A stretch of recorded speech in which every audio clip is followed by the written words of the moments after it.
Now स्वदेश पर मैं हूं आपके साथ पूजा त्रिपाठी और मुंबई स्टूडियो से मानसी भी मौजूद हैं और आप देख रहे हैं योर स्टॉक्स। और इस शो में हम शामिल करेंगे आपके सवालों को। अगर आपके कुछ सवाल है तो सवाल पूछने का तरीका बेहद ही आसान है। आपके स्क्रीन पर लगातार फ्लैश होता रहेगा तरीका, उसके जरिए आप हमें फ़ोन कर सकते हैं। अपने सवाल व्हाट्सएप करिए और साथ ही साथ हम सोशल मीडिया हैंडल पर भी हैं, आप वहाँ पर भी अपने सवाल हमें भेज सकते हैं। शो शुरू करने से पहले एक बार नज़र डाल लेते हैं बाजार पर। और बाजार में इस वक्त अच्छी मजबूती देखने को मिल रही है। अपने दिन के ऊपरी स्तर के पास कारोबार कर रहा है निफ्टी करीब 30 अंकों पर। सेंसेक्स में भी करीब 90 अंकों की मजबूती है, 100 अंकों की मजबूती है। और बैंक निफ्टी भी अच्छी मजबूती के साथ कारोबार कर रहा है। एडवांस डिक्लाइन रेशियो अगर देखेंगे तो मार्केट टोन पॉजिटिव नजर आ रहा है। और हर एक गिने वाले शेयर के सामने लगभग 30 स्टॉक्स ऐसे हैं जो कि हरे निशान में कारोबार कर रहे हैं। आज टॉप गेनर्स हैं अदानी पोर्ट, नतीजों के चलते एनटीपीसी मजबूत है। पावर ग्रिड, टाटा स्टील और ग्रासिम में अच्छी मजबूती है। तो ये कुछ स्टॉक्स हैं जहां पर कि अच्छा एक्शन देखने को मिल रहा है। लेकिन एक्शन नतीजों के वजह से भी आज काफ़ी दिखाई दे रहा है। और इस बीच कुछ और नतीजों पर नजर डालें तो राइट्स ने भी अपने नतीजे घोषित किए हैं। और नतीजों पर और डिटेल में बात करने के लिए हमारे साथ कंपनी के मैनेजमेंट जुड़ चुके हैं। Chairman and MD Rahul Mittal इस वक्त हमारे साथ मौजूद हैं। आपका बहुत बहुत स्वागत है शुक्र सर। इस बार के नतीजों पर अगर नज़र डालें तो एक्सपोर्ट सेगमेंट से पहले शुरुआत करते हैं, जहां पर कि हमने हल्का दबाव देखा। जो ग्रोथ थी वो जो मार्जिन था वो 25% से घटकर 11% पर आ चुका है। अब आने वाले समय में किस तरह का ट्रेंड यहाँ पर आप देख रहे हैं? क्या बढ़ते हुए कंपटीशन की वजह से असर देख रहे हैं? और अगर मार्जिन की बात करें तो कब तक हम वहाँ सुधार देखेंगे? कब 20% के ऊपर के मार्जिन वापस से देखने को मिलेंगे? जी नमस्कार। आपने सही कहा। देखिए, हमारे जितने 4 मेजर स्ट्रीम्स ऑफ रेवेन्यू हैं, उसमें जो एक्सपोर्ट ऑफ रोलिंग स्टॉक वाला स्ट्रीम ऑफ रेवेन्यू है, उसी में इस क्वार्टर में सबसे ज्यादा गिराव आया।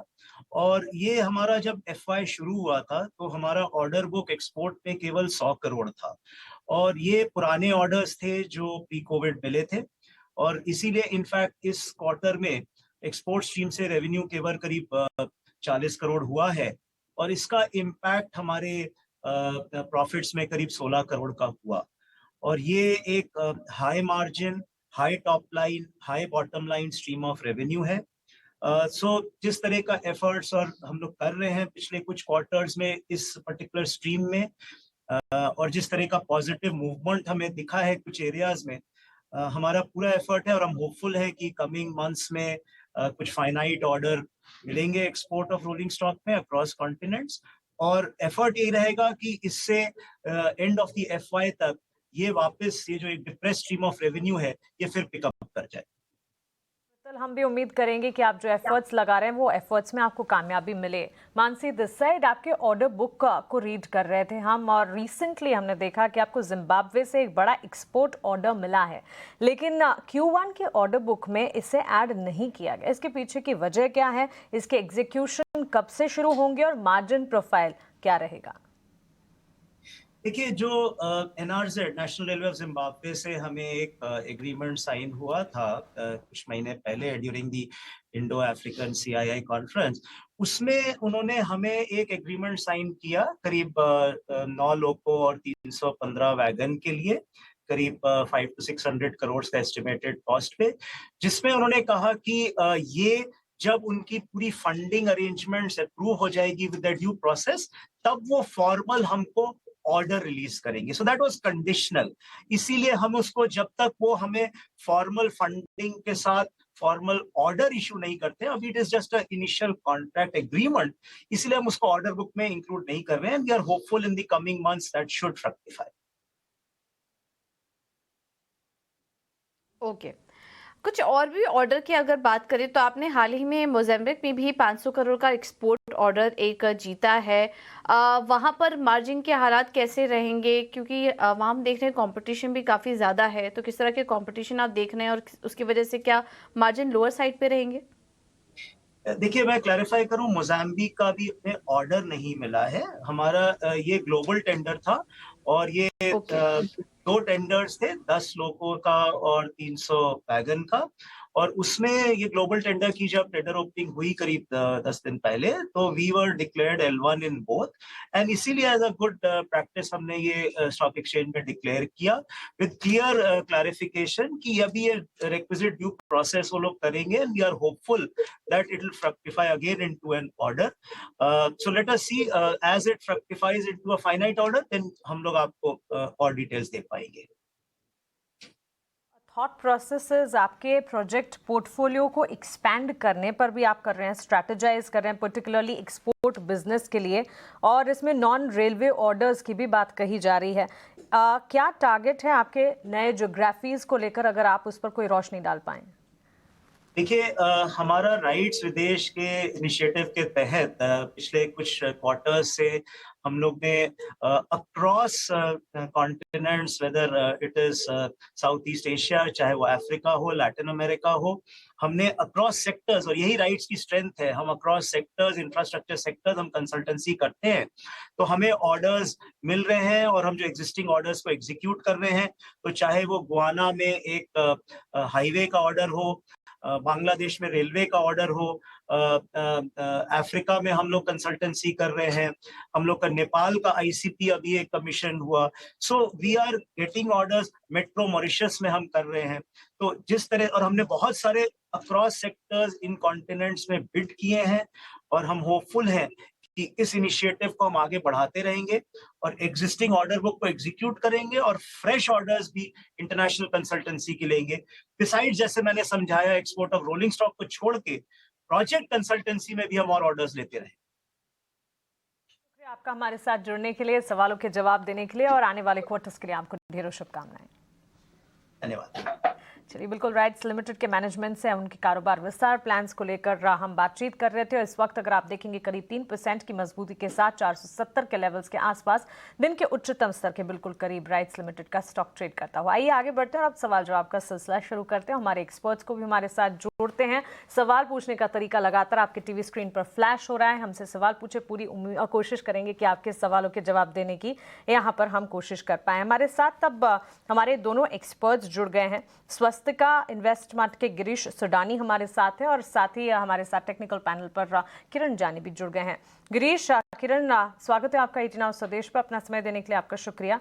शुरुआत गिरीश आपसे करना चाहूंगी. मार्केट के अगर आप देखें, यहाँ पर अंडरटोन जो है बुलिश नजर आ रहा है, क्योंकि शुरुआत ऑन मंडे मॉर्निंग कमजोर जरूर हुई, उसके बाद बाजार ने अपने आप को संभाला है. 19,650 के पार इस वक्त निफ्टी खड़ा है. वहीं बैंक निफ्टी में भी 100 अंकों से ज्यादा की रिकवरी तो हम देख चुके हैं.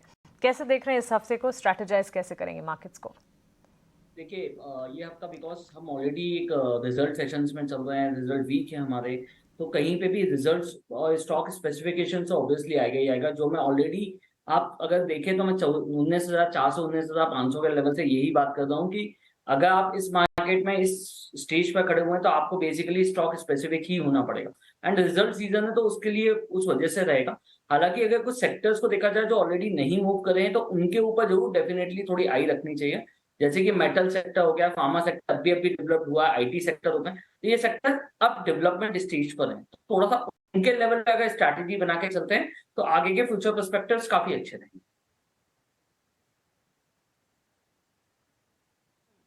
ठीक है, तो ये है व्यू मार्केट पर. लेकिन चलिए अब आपके सवालों को भी शामिल करते हैं, और हमारे पास व्हाट्सएप पर सवाल आया है. पश्चिम बंगाल से अरविंद हैं, और इन्होंने सवाल भेजा है JNK बैंक पर 100 शेयर्स इन्होंने 60 रुपये पर लिया हुआ है, थोड़ा निचले स्तरों पर है, और वहाँ से हमने देखा कि स्टॉक में एक काफ़ी अच्छी तेज़ी भी देखने को मिली है. इस वक्त करीब 67-68 के लेवल्स के आसपास कारोबार कर रहा है, लेकिन इनकी क्वांटिटी कम है, तो इस वजह से बहुत ज़्यादा मुनाफा नज़र नहीं आ रहा है. यहाँ पर किरण आप सजेस्ट करिए, JNK बैंक बने रहने की राय देंगे. बहुत बड़ी रैली तो फिलहाल अभी एंजॉय नहीं कर रहे हैं स्टॉक में, बट आगे के लिए क्या कुछ बड़े टारगेट्स देख रहे हैं, या फिर एग्जिट कर ले कोई दूसरे स्टॉक में आप इन्हें रिकमेंड करेंगे? सो ओवरऑल JNK बैंक की अगर हम बात करें तो डेली चार्ट के ऊपर क्लियरली एक असेंडिंग ट्रायंगल पैटर्न ब्रेकआउट हमने 60-61 के आसपास देखा था. वहां से हमने देखा कि ऊपर में 75 तक की एक रैली जम्मू कश्मीर बैंक में देखने को मिली. वहां से कंटिन्यूसली पिछले 5 दिन से stock lower top lower bottom pattern के अंदर ट्रेड कर रहा है. साथ ही साथ ऊपर में एक डार्क क्लाउड पैटर्न भी है. सो देयर आर चांसेस के स्टॉक एक टाइम वाइज करेक्शन में चला जाए. अदरवाइज चार्ट पैटर्न के हिसाब से थोड़ा अच्छा है। तो अगर वो 3 महीने तक होल्ड कर सकते हैं तो डेफिनेटली उनको होल्ड रखना चाहिए। As a investment stop loss थोड़ा बड़ा बन रहा है, 61 का स्टॉप लॉस बन रहा है, लेकिन जिस तरह के चार्ट पैटर्न है, अगर 61 का स्टॉप लॉस नहीं होता है, मतलब नीचे स्टॉक नहीं आता है, तो वापस इनको कहीं न कहीं 82 से 85 तक के लेवल आने वाले 3 महीने में दिख सकते हैं। तो 2 कंडीशन, अगर वो 3 महीने तक होल्ड कर सकते हैं, तो मेरे हिसाब से 61 के स्टॉप लॉस से होल्ड कीजिए, 85 तक के टारगेट जम्मू एंड कश्मीर में आने वाले 3-1 महीने में आप देख सकते हो।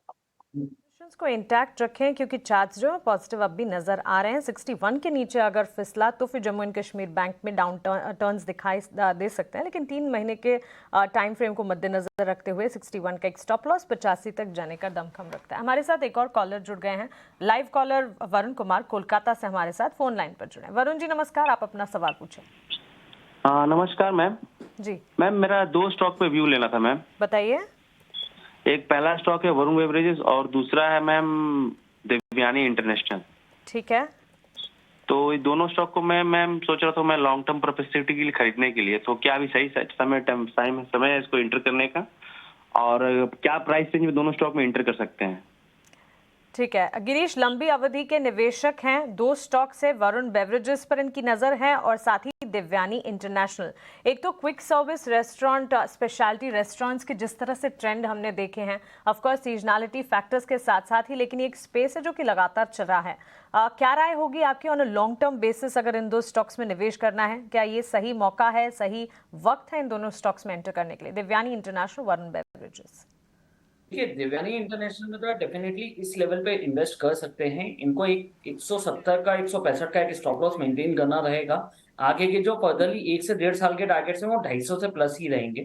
तो क्योंकि डेवलपमेंट साइड काफी ज्यादा है, हॉस्पिटैलिटी सेक्टर्स में ऑलरेडी कंपनीज इन्वॉल्व हैं, तो कहीं ना कहीं ये डेवलपमेंट प्रपोजिशन रहता है। अगर हम वरुण बेवरेजेस की बात करें तो वरुण बेवरेजेस में मुझे ऐसा लगता है कि ये सही समय नहीं है। एटलीस्ट इनको थोड़ा सा वेट करना चाहिए वरुण बेवरेजेस को लेके।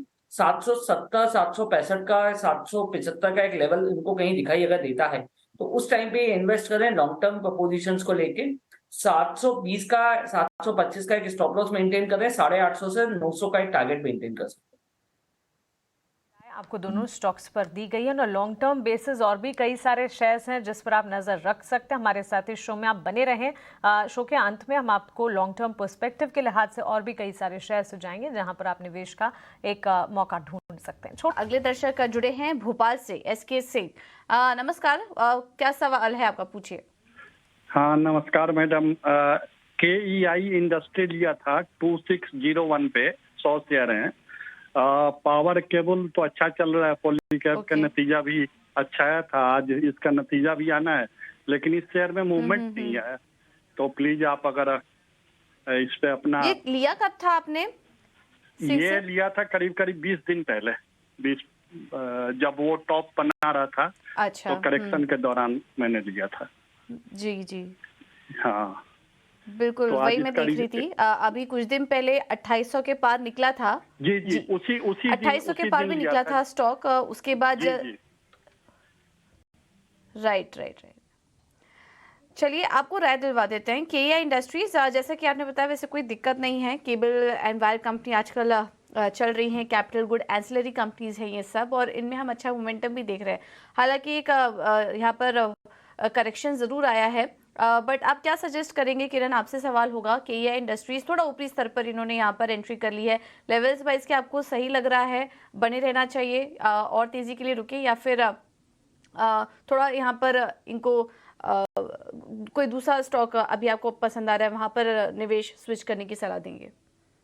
सो वायर वाले स्टॉक्स के अंदर हम बात करेंगे तो एक अपस्विंग हमने अच्छा खासा देख लिया है। KEI इंडस्ट्री की पर्टिकुलरली हम बात करें तो सिंस अप्रैल मंथ हम देख रहे थे कि जो स्टॉक 1700-1800 के आसपास ट्रेड कर रहा था, उसने ऑल टाइम हाई अपना बनाया करीबन 2800 के आसपास। स्टॉक में जो भी करेक्शन आया, कभी भी आया, तब अपने 20 डेज मूविंग एवरेज के सपोर्ट को लेके स्टॉक ट्रेड कर रहा था। रिसेंटली भी हम देख रहे हैं कि 20 डेज मूविंग एवरेज के सपोर्ट के साथ साथ ट्रेड कर रहा है। एक एक्सट्रीम ओवरबॉट जोन में से स्टॉक न्यूट्रल के अंदर आ रहा है। तो अगर इनको अगर ये समय दे सकते हैं तो ही मेरे हिसाब से होल्ड रखना चाहिए, क्योंकि ऑलरेडी हम ऑल टाइम हाई के आसपास ट्रेड कर रहे थे। अब यहाँ से थोड़ा भी अगर प्राइस करेक्शन या तो टाइम वाइज करेक्शन आएगा तो लोगों का पेशेंस टूट जाता है। तो उसी हिसाब से अगर इनको होल्ड रख सकते हैं 3 से 6 महीने तो ही उनको रखना चाहिए होल्ड, क्योंकि ऑलरेडी इसमें 1800 वाला स्टॉक 2800 तक की एक रिटर्न दे चुका है। तो टाइम करेक्शन इसमें लंबा आ सकता है। प्राइस वाइज 2400 का लेवल आप ध्यान में रखिए। अगर ये जैसे ही 2400 का लेवल टूटता है देन देयर आर चांसेस कि इसमें एक अच्छा खासा प्रॉफिट बुकिंग आ सकता है, जहाँ पे 2100 तक के भी लेवल इनको देखने को मिलेंगे। तो मेरे हिसाब से 2400 के स्टॉप लॉस से अगर ये होल्ड करना चाहें तो होल्ड कर सकते हैं, और ऊपर में कोई भी इनको लेवल आते हैं जैसे 2550 से 2600 के आसपास, तो एक बार प्रॉफिट बुक करके KEI इंडस्ट्री से निकल जाना चाहिए, क्योंकि ऑलरेडी रिटर्न दे चुका है।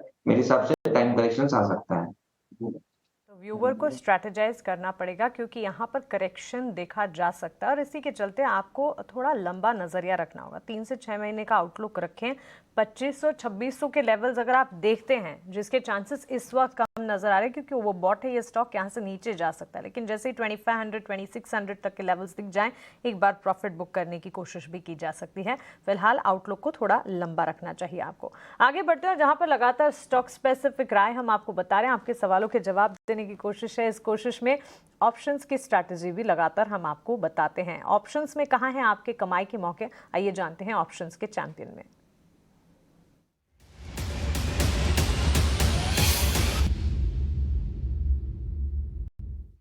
और ऑप्शन के चैंपियन बताने के लिए आज हमारे साथ एंजल वन की स्नेहा सेठ जुड़ गई हैं। स्नेहा, बताइए आज कौन सी ऑप्शन स्ट्रैटेजी है आपके पास?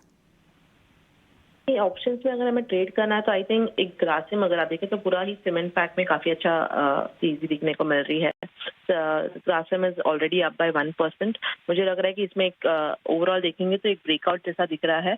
मुझे लग रहा है कि इसमें तेजी कंटिन्यू होकर 1900 प्लस लेवल्स भी हम देख पाएंगे। तो आई वुड सजेस्ट कि इसमें आप बुल कॉल स्प्रेड बना के ट्रेड कर सकते हैं, वो स्ट्रैटेजी जहाँ पे आप 1860 की कॉल बाय करनी है 60 रुपए के आसपास, और 1900 की जो कॉल है वो सेल करनी है 45 रुपीज के आसपास। नेट आपका आउटफ्लो विल बी अराउंड 15, जहाँ पे आपका टारगेट रहेगा अराउंड 37 और स्टॉप लॉस रहेगा 7 का। ये कंबाइंड प्रीमियम का मैंने आपको स्टॉप लॉस और टारगेट बताया है। इससे अगर आप कैलकुलेट करें तो आपका maximum profit potential will be 10,450 और आपका स्टॉप लॉस अराउंड 3,800, या जो मैक्सिमम रिस्क कंसिडरिंग ये स्टॉप लॉस है जो वो 3,800 तक के रहेंगे। इसमें आपको अप्रोक्सीमेटली आपके मार्जिन नियरली 32,000 तक के लगेंगे।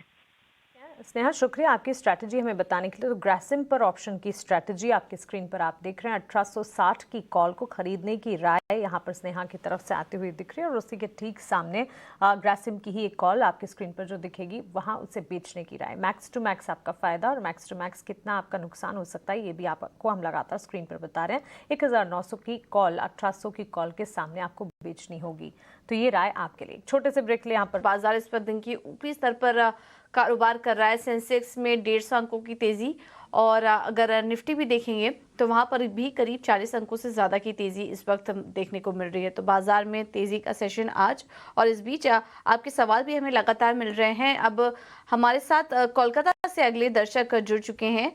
विक्की जी नमस्कार, किस स्टॉक पर सवाल है आपका, पूछिए।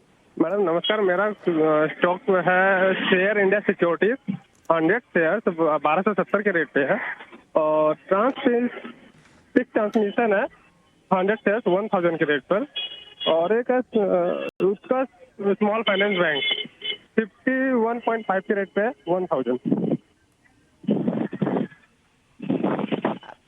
तीसरा स्टॉक कौन सा बताया आपने, कौन सा स्मॉल फाइनेंस बैंक है आपके पास? उत्कर्ष स्मॉल फाइनेंस बैंक। उत्कर्ष स्मॉल फाइनेंस बैंक, ओके, ये तो भी हाल ही का लिस्टेड बैंक है। चलिए इस पर आपको राय दिलवा देते हैं। लेवल्स वापस से बता पाएंगे उत्कर्ष का?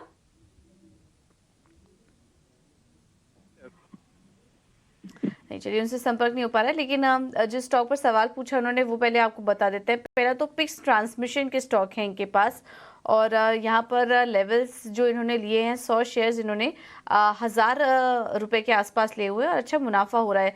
सभी हाल ही की लिस्टेड कंपनी में इनका सवाल है। पिक्स ट्रांसमिशन, किरण स्टॉक को क्या आप ट्रैक करते हैं? 1000 पर इन्होंने ले लिया है, अभी भी क्या और तेजी के लिए बने रहना चाहिए या फिर निकल जाए स्टॉक से? पिक्स ट्रांसमिशन की अगर हम बात करें तो डेली चार्ट के ऊपर एक ब्रेकआउट हमने देखा था 1140 के आसपास। उस दिन आप देखोगे तो with volume high delivery marking का स्टॉक में एक ब्रेकआउट आया था। वहां से stock continuously high top high bottom pattern के अंदर ट्रेड कर रहा है। मोमेंटम इंडिकेटर भी आप देखोगे तो कहीं ना कहीं बुलिश जोन के अंदर है। तो डेफिनेटली मुझे लग रहा है कि उनको होल्ड रखना चाहिए, लेकिन एक स्ट्रेट स्टॉप लॉस के साथ होल्ड करें। एज ऑफ नाउ स्टॉक 1420 के आसपास चल रहा है। जो स्टॉप लॉस उनको मेंटेन करना है वो 1350 का मेंटेन करना है। 1350 के स्टॉप लॉस से आप इनको होल्ड रख सकते हो। और रिसेंटली इंट्राडे के चार्ट के हिसाब से जिस तरह से 1340 के ऊपर का ब्रेकआउट आया है, लग रहा है कि ये काउंटर 1550 1600 तक जा सकता है। तो स्टॉप लॉस रहेगा 1350, टारगेट रहेगा 1550, वो होल्ड कर सकते हैं। ठीक है, तो इसको होल्ड करिए आप 1550 के टारगेट के लिए। दूसरा जो स्टॉक है इनके पास वो है उत्कर्ष स्मॉल फाइनेंस बैंक का। ये भी हाल ही की लिस्टेड कंपनी है। लेवल्स हम ठीक से सुन नहीं पाए स्टॉक के, बट गिरीश क्या आप कुछ व्यू दे पाएंगे इस स्टॉक पर? चार्ट्स अवेलेबल नहीं है, बट आईपीओ के समय हमने देखा था कि काफ़ी शानदार इसको रिस्पॉन्स भी मिला था। आप का व्यू क्या बन रहा है उत्कर्ष स्मॉल फाइनेंस बैंक पर?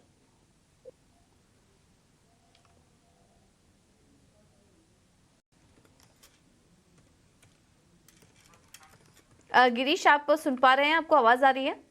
हाँ, उत्कर्ष फाइनेंस बैंक बेसिकली आप देखें क्योंकि न्यू लिस्टेड ही कंपनीज है तो पुराना बैक एंड डेटास अगर टेक्निकल टर्म में देखें तो बिल्कुल भी नहीं मिलेगा। बट अगर फंडामेंटल टर्म पे देखें तो हाँ, ये बैंक्स ने काफी अच्छी ग्रोथ करी थी। अपार्ट फ्रॉम दैट जो इनकी लोन्स बुक्स हैं और जो इनकी इंटरेस्ट बुक्स हैं वो भी काफी स्ट्रांगली मूव करी थी। 100 टाइम्स के ओवरऑल पैकेज के ऊपर ये चल रहे थे। एंड कंपनी का जो अगर ओवरऑल देखा जाए तो रिजल्ट प्रपोजिशन पे भी 22 से 23% की ग्रोथ की एक्सपेक्टेशन जो कंपनी ने मैनेजमेंट कमेंट्री के लिए बताई थी। तो अगर इस सेंस में सारी प्रपोजिशन को एक साथ रख के देखा जाए तो इनको इस थॉट्स में होल्ड करना चाहिए। ये 40 रुपए के स्टॉप लॉस से होल्ड करें। हमें यहाँ से लेवल 1 से सवा साल के अंदर 100 से 120-22 का लेवल दिखाई देता है, क्योंकि वैसे भी स्मॉल फाइनेंशियल बैंक्स का काफी तेजी से मूवमेंट आया एंड जिस तरीके से इन्होंने ज्योग्राफिकली अपनी एक्सपांशन बढ़ाई है उससे इनको काफी बेनिफिट्स मिलेंगे। फाइनेंस बैंक पोजीशंस इंटैक्ट रखने की राय यहाँ पर आपको मिलती हुई। लेकिन चलिए आगे बढ़ते हैं और एक और कंपनी के मैनेजमेंट से आपकी बात करवाते हैं। बात होगी वेस्टलाइफ फूड वर्ल्ड के मैनेजमेंट से। नतीजे अगर आप देखें Q1 FY24 में वेस्टलाइफ फूड वर्ल्ड के पॉजिटिव रहे। कंपनी की आय में करीब 14% की बढ़ोतरी देखने को मिली। मुनाफे के फ्रंट पर 21% का इजाफा हुआ। वहीं मार्जिन जो है वो भी 16% से 17% बढ़ते हुए दिखे। लेकिन पॉजिटिव नंबर्स के साथ साथ सेम स्टोर सेल्स ग्रोथ की अगर बात करें वहाँ पर कंसर्न्स नजर आ रहे हैं। कंपनी की क्या योजनाएं हैं विस्तार को लेकर, साथ ही SSSG ग्रोथ पर आगे का आउटलुक क्या है और साथ ही नतीजों पर क्या आउटलुक है, इस पर विस्तार से बातचीत करने के लिए वेस्टलाइफ फूड वर्ल्ड के MD सौरभ कालरा हमारे साथ जुड़ गए हैं। मिस्टर कालरा, स्वागत है आपका 18 आवर्स स्वदेश पर। अपना समय देने के लिए आपका शुक्रिया। नतीजे पॉजिटिव रहे हैं, लेकिन SSSG ग्रोथ की अगर बात करें 7% देखने को मिली है Q4 FY23 और Q1 FY23 की अगर बात करें उसके मुकाबले Q1 FY24 की अगर बात करें आपकी SSSG ग्रोथ जो है वो लोअर नजर आ रही है। तो फिर आगे FY24 के लिए, वित्त वर्ष के लिए SSSG ग्रोथ को लेकर आपके टारगेट्स क्या हैं और इस बार की ग्रोथ में ये जो इम्पैक्ट दिखा है इसके पीछे की वजह क्या देख रहे हैं आप? सबसे पहले तो धन्यवाद मुझे निमंत्रण देने के लिए। एंड सबसे पहली न्यूज जो मैं देना चाहूंगा वो तो ये है कि हमने डिविडेंड डिक्लेयर किया है पहली बार अपनी हिस्ट्री में। तो 27-28 साल बाद पहली बार डिविडेंड दे पाए। हमने पहले भी मेंटेन किया है कि हमने एक विजन 2027 डाला है जो अगले 5 साल का विजन है, जिसमें हम 4 से 4.5 हजार करोड़ का सेल करना चाहते हैं। अगर आप उसको ब्रेकअप देखेंगे तो 50% ब्रॉडली इसका आएगा नए स्टोर से और 50% आएगा सेम स्टोर सेल्स ग्रोथ से। सो जब सेम स्टोर सेल्स ग्रोथ की हम बात करते हैं तो एनीथिंग 5% के ऊपर कुछ भी हमको बहुत अच्छा लगता है। और अभी मार्केट, अगर मैं मार्केट कंडीशंस देखता हूं तो आईओ सेक्टर को भी थोड़ी हेडविंड है, उसके बावजूद to deliver 7% on a very high growth last year. तो अगर आप बहुत अच्छी बढ़ोतरी के बाद last year on back of that अगर आप देखेंगे डिलीवरी और डाइन इन दोनों में ग्रोथ करना, तो काफी हम तो संतुष्ट हैं इन नंबर से। बिल्कुल। अब सौरभ, इसके अलावा ये भी जानना चाहेंगे कि अब डिमांड ट्रेंड कैसा देख रहे हैं और Q2 के लिए भी किस तरह का सिनेरियो नजर आ रहा है मांग को लेकर? सो Q2 की तो फॉरवर्ड लुकिंग गाइडलाइन हो गई जो हम देते नहीं है। बट जहां तक Q1 का सवाल है, बहुत क्लियरली सी इंडिया की लॉन्ग टर्म स्टोरी है। इसके लिए हम भी क्वार्टर ऑन क्वार्टर की गाइडेंस देना अवॉइड करते हैं, क्योंकि कंजम्पशन ऊपर नीचे चलता रहता है। इंडिया में कभी भी कोई सीधी लकीर नहीं जाती, आज से 25 साल में भी कभी ये नहीं हुआ है। तो ये क्वार्टर आते जाते रहते हैं। पॉइंट ये है कि are we able to manoeuvre, कभी थोड़ा कंजम्पशन कम हो जाता है, कभी ज्यादा हो जाता है, तो क्वार्टर ऑन क्वार्टर में हम कम रीड करते हैं। बट ब्रॉडली जो हमने बोला है कि हाई सिंगल डिजिट पे अगर हम फॉर्म कर सके और डबल डिजिट पे ग्रोथ कर सके तो ये अच्छा रहेगा एक मुश्किल साल के लिए भी। बिल्कुल मिस्टर कालरा, आपका मार्जिन आउटलुक हम समझना चाहेंगे, क्योंकि लास्ट क्वार्टर जब बात हुई थी तब आपने 17% के एबिडा मार्जिन्स की बात कही थी, जो कि अचीव भी किया है आपने इस तिमाही के नतीजों में। लेकिन फूड इन्फ्लेशन को जो सिनेरियोज इस वक्त नजर आ रहे हैं, क्या आपको लगता है आने वाले क्वार्टर्स के लिए मार्जिन को लेकर एक कंसर्न पैदा हो सकती है? क्या आउटलुक होगा? सो लकीली जैसा आपने देखा होगा हमारा 25-26 साल के ट्रैक रिकॉर्ड में कि इन्फ्लेशन तो इंडिया का पार्ट है। 5 से 7% इन्फ्लेशन हमारा हर साल रहता है, कोई नई चीज नहीं है। कोविड के टाइम पे एक दो साल इन्फ्लेशन काफी ज्यादा रहा, लेकिन अभी नॉर्मलाइज हो चुका है, वही 5 से 7% का है। कुछ प्रोडक्ट पे ज्यादा आता है, कुछ प्रोडक्ट्स पे कम आता है, और हमारे पास टेम्पलेट है उसको मैनेज करने की, तो मुझे उसमें बहुत ज्यादा प्रॉब्लम नहीं दिखती उसको मैनेज करने के लिए। कॉस्ट के ऊपर काफी ध्यान है हमारा, उसमें मुझे प्रॉब्लम बिल्कुल नहीं दिखती। हम मैनेज कर पाएंगे जो हमारे EBITDA मार्जिन है। इनफैक्ट जो हमने गाइडेंस नॉर्मली देते हैं कि इंप्रूवमेंट कर सके पिछले साल के ऊपर, वो डेफिनेटली आपको दिखेगा। बिल्कुल। गोइंग फॉरवर्ड मार्केट शेयर को लेकर क्या व्यू बन रहा है आपका? अभी आप कुछ नए लॉन्चेस भी करने वाले हैं साउथ साइड में भी, तो क्या साउथ में आप कुछ मार्केट शेयर गेन करते हुए देख रहे हैं? साउथ के रिजल्ट से काफी खुश हैं हम। हमने पहले भी बोला है कि हमारी growth as a percentage better है साउथ में वर्सेस वेस्ट, क्योंकि हमारे काफी सारे एफर्ट्स साउथ की तरफ लगे हैं। अगर आप junior NTR led McSpicy chicken promotion देखेंगे तो काफी अच्छे मैक्सपाइसी चिकन अमाउंट बेचा हमने। बट इसके अलावा बहुत एक्साइटिंग न्यूज थी पिरी पिरी बर्गर और एक्स्ट्रा वैल्यू मील जो हमने लॉन्च करी जून में, जो जुलाई अगस्त सितंबर में भी हमारे को उसमें मोमेंटम दिखना चाहिए। तो मैक्सपाइसी पिरी पिरी बर्गर ने काफी अच्छा किया। इनफैक्ट हम बहुत सरप्राइज थे, पनीर ने बहुत अच्छा परफॉर्म किया। चिकन तो हमेशा से ही एक रॉकस्टार रहा है, तो मैक्सपाइसी पनीर के परफॉर्मेंस से भी हम बहुत खुश थे। Mister Kalra, that's a great product classification. South India से आपके कारोबार को काफ़ी सपोर्ट मिल रहा है, and of course we hear you. जहां पर आप अपने प्रोडक्ट क्लासिफिकेशन की बात करें, चिकन सेल्स भी काफ़ी एनकरेजिंग रही है और साथ ही आपके वेज सेल्स में भी इजाफा होता दिखा है। तो क्या आगे भी जो एक्सपेंशन प्लान्स हैं वो सदर्न इंडिया और साथ ही Tier 2 सिटीज़ आपको लेकर होंगे?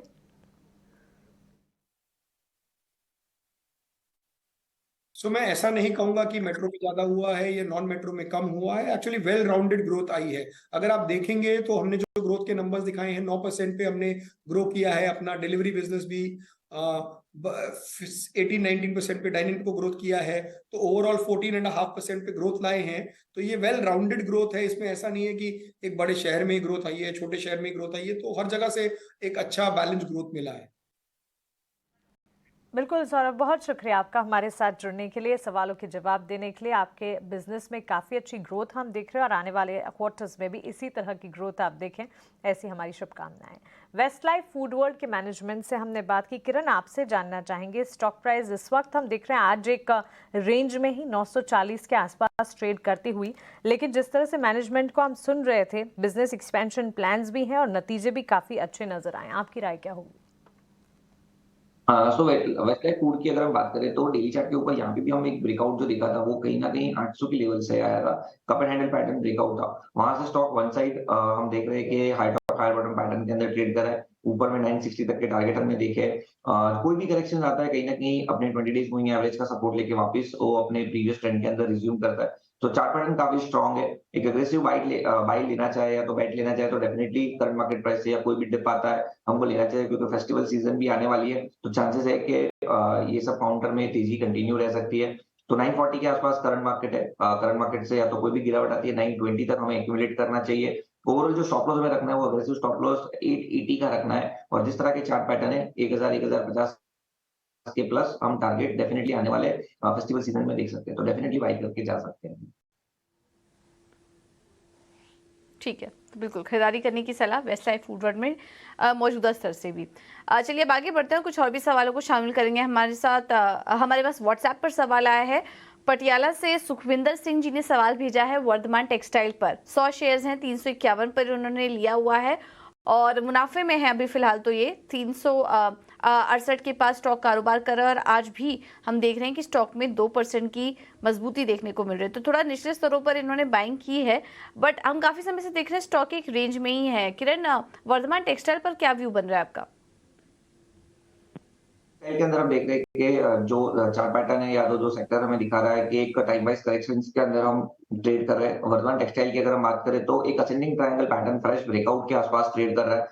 कहीं ना कहीं जिस तरह से सभी इंपॉर्टेंट मूविंग एवरेजेस को रिसेंटली उसने क्रॉस किया है और जो एक fresh breakout inverted head and shoulder pattern का था वो 330 के आसपास था। वहां से स्टॉक ने एक पिवट बनाया है 390 395 के आसपास और नीचे में सपोर्ट भी काफी अच्छा है 360 के आसपास। तो मेरे हिसाब से एक रेंज के अंदर स्टॉक है। ओवरऑल जो टोन है वो बुलिश है। तो कोई भी डिप आता है करंट मार्केट प्राइस से उनको लॉन्ग करना चाहिए। अगर है उनके पास तो वो भी लॉन्ग पोजीशन अपनी मेंटेन कर रखे। अगर जो व्यूअर्स देख रहे हैं उनको भी अगर लॉन्ग जाना है तो डेफिनेटली मेरे हिसाब से लॉन्ग जा सकते हैं। 340 का एक पोजिशनल स्टॉप लॉस आप मेंटेन कीजिए। परसेंटेज वाइज स्टॉप लॉस थोड़ा बड़ा है बट मेरे हिसाब से 340 का स्टॉप लॉस आप मेंटेन कीजिए। और जिस तरह के चार्ट पैटर्न है अगर आप एटलीस्ट यहाँ पे आने वाले 6 मंथ दे सकते हो तो इन्वेस्टमेंट बने रखा है। ऊपर में कहीं ना कहीं 480 से 500 तक के टारगेट वर्धमान टेक्सटाइल में हम देख सकते हैं। 400 और उसके बाद 500 तक के भी टारगेट्स वर्धमान टेक्सटाइल में नजर आ सकते हैं और आज भी हम देख रहे हैं ऑलमोस्ट 2% की तेजी के साथ एट डेज हाई ये स्टॉक ट्रेड करता हुआ। हमारे साथ एक और व्यूअर जुड़ गए हैं फोन लाइन से। किशन है जयपुर से। किशन नमस्कार, आप अपना सवाल पूछें। मैम 16 विनियार के है 30 शेयर 466 रुपए पे और एक शेयर और है मैम बता नहीं कर पा रहे। जेंट टेक्नोलॉजी है मैम 350 रुपए पे है 20 शेयर।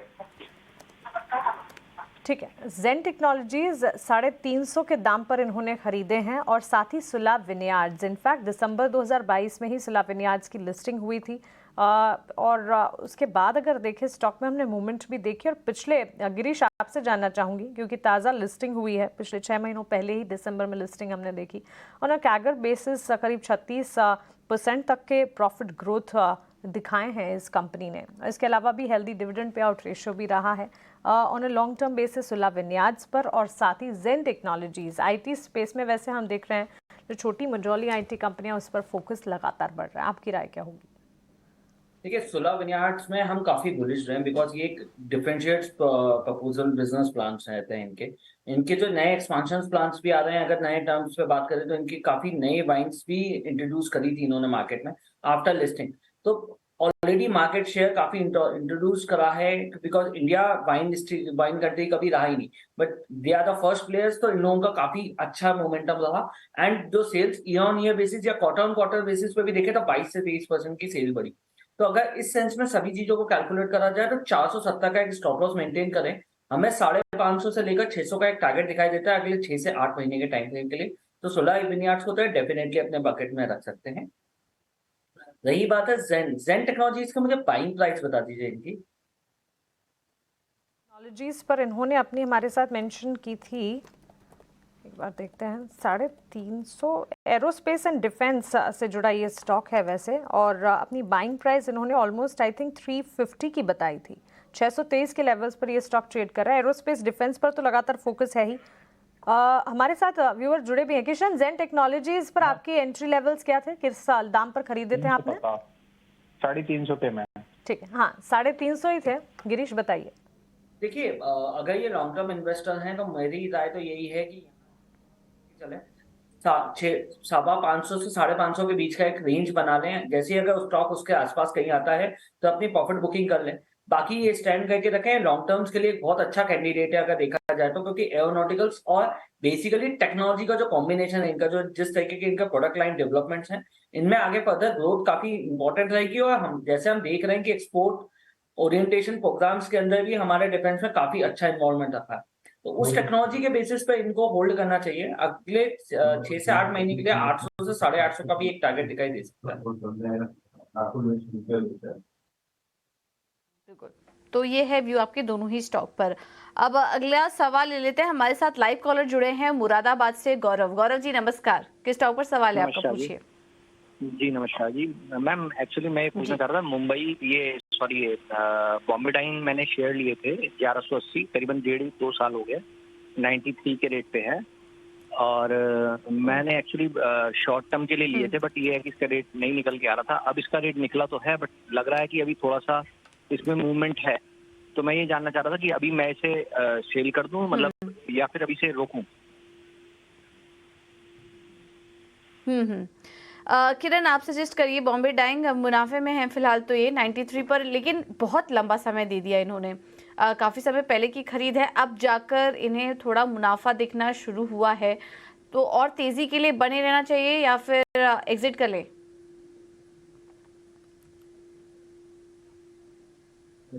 यस, तो जिस तरह से हम बॉम्बे डाइंग का वीकली चार्ट या तो डेली चार्ट देख, एक ब्रेकआउट लेवल के आसपास ट्रेड कर रहा है।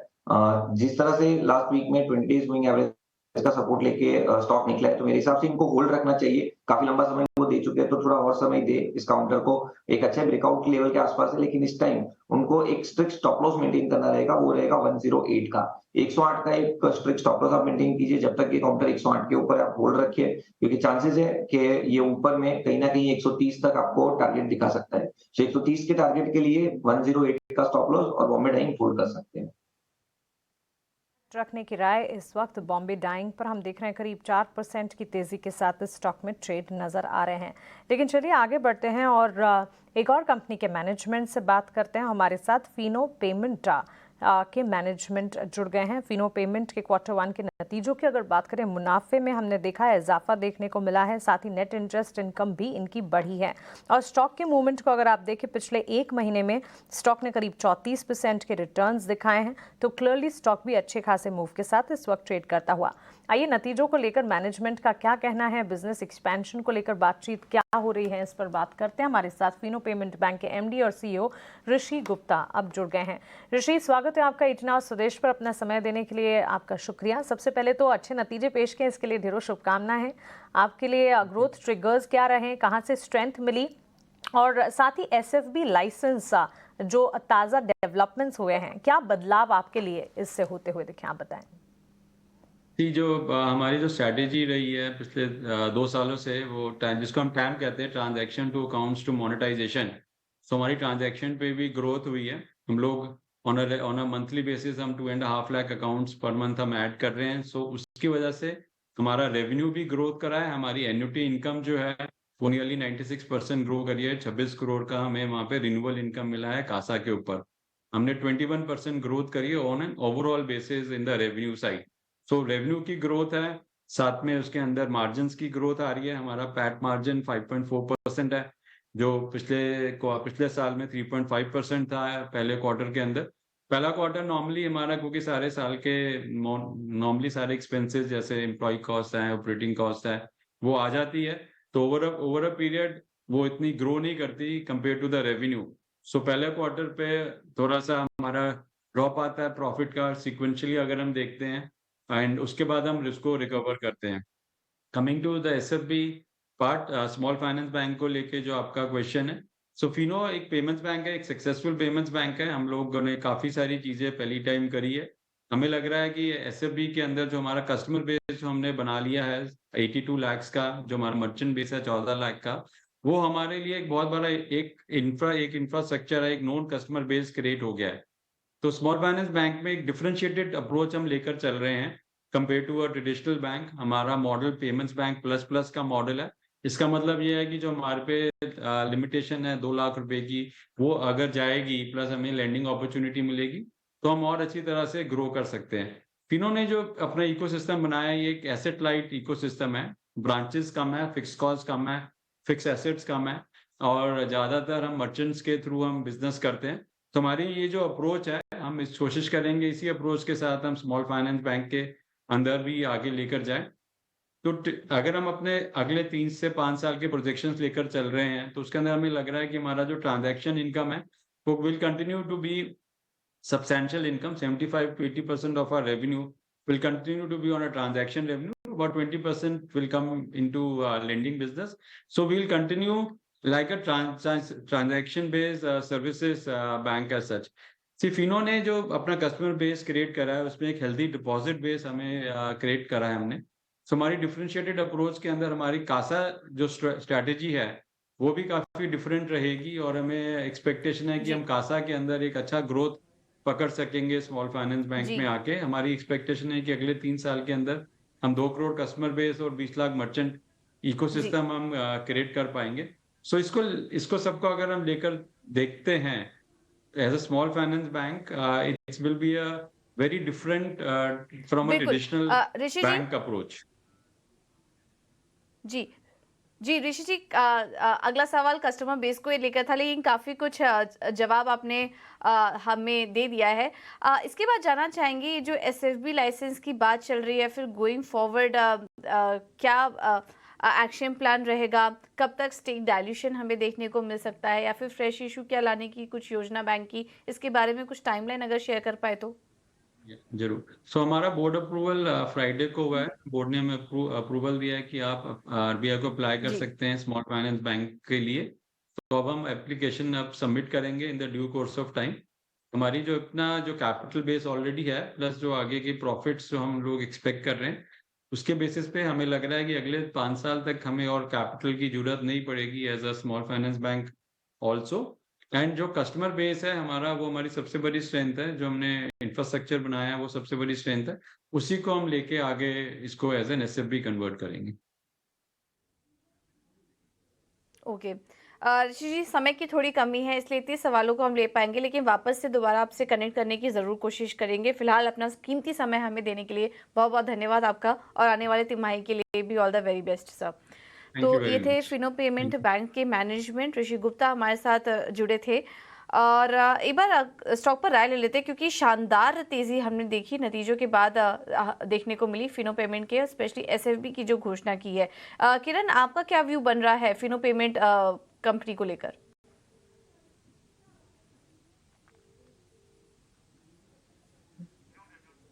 यस, सो फिनो पेमेंट बैंक की अगर हम बात करें तो जिस तरह से हम देख रहे थे कि काउंटर आईपीओ के बाद वन साइड हमने देखा कि काफी लोअर लेवल के ऊपर आ चुके थे, 190 के आसपास के बॉटम बने। वहां से हम देख रहे हैं कि gradually slowly and steadily stock higher top higher bottom pattern के अंदर ट्रेड कर रहा है, और कहीं ना कहीं एक डबल बॉटम पैटर्न का ब्रेकआउट 270 के आसपास मिला था। वहां से स्टॉक आज 350 के आसपास ट्रेड कर रहा है। यहाँ पे भी आप देखोगे तो वीकली चार्ट के हिसाब से 320 319 का एक स्टीप रेजिस्टेंस था, उसको स्टॉक क्रॉस कर रखा है। डेली चार्ट पे भी आप देखोगे तो कहीं ना कहीं अपनी इंपॉर्टेंट मूविंग एवरेजेस के ऊपर ट्रेड कर रहा है। तो डेफिनेटली जिनके पास है उनको होल्ड रखना चाहिए। अगर कोई भी गिरावट आती है तो 300 320 एक अच्छा खासा एक्यूमुलेशन जोन है, तो वहां पे आप एक्यूमुलेट कीजिए। 290 का एक स्ट्रिक्ट स्टॉप लॉस आप मेंटेन कीजिए, और जिस तरह के चार्ट पैटर्न है, नेक्स्ट जो हम रेजिस्टेंस या तो टारगेट देख रहे हैं वो 410 का है। तो 410 के टारगेट के लिए कोई भी डिप आता है हमें लॉन्ग करके जाना चाहिए, 290 का स्टॉप लॉस।